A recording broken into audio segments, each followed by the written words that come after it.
એપેન્ડિસાઇટિસ, જેને ગુજરાતીમાં આંતરપૂંછનો સોજો એવું કહેવાય છે. આ વિડીયોમાં આપણે એપેન્ડિક્સને થતા સોજા તથા તેની સારવાર વિશે માહિતી મેળવીશું. તો સૌ પ્રથમ એપેન્ડિક્સ માનવ શરીરમાં કઈ જગ્યાએ આવેલું હોય છે? તો એપેન્ડિક્સ પેટના જમણી બાજુના નીચેના ભાગે આવેલું હોય છે. હવે આપણે જાણીશું એપેન્ડિક્સનો સોજો થવાના કારણો.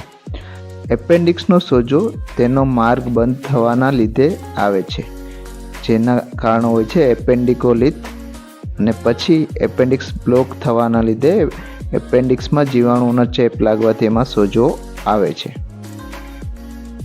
હવે આપણે જાણીશું એપેન્ડિસાઇટિસના લક્ષણો વિશે. તો દર્દી પેટના દુખાવાની ફરિયાદ સાથે આવે છે, જેમાં જમણી બાજુ પેટનો દુખાવો અથવા તો નાભીના ભાગે પેટનો દુખાવો હોય છે. આ ઉપરાંત દર્દીને ઉલટી, તાવ આવવો, ઠંડી લાગવી, તેમ છતાં ભૂખ ઓછી થવી એવા લક્ષણો સાથે પણ દર્દી આવે છે. અમુક કેસોમાં દર્દી ઝાડાની ફરિયાદ સાથે પણ જોવા મળે છે. એપેન્ડિસાઇટિસની સારવાર, જેમાં એપેન્ડિક્સને રિમૂવ કરવું જરૂરી હોય છે, જે બે રીતના થઈ શકે છે. એક ચેકોમારીન એટલે કે ઓપન સર્જરી તથા બીજું લેપ્રોસ્કોપિક સર્જરી. બંનેમાં એપેન્ડિક્સ રિમૂવ કરવામાં આવે છે.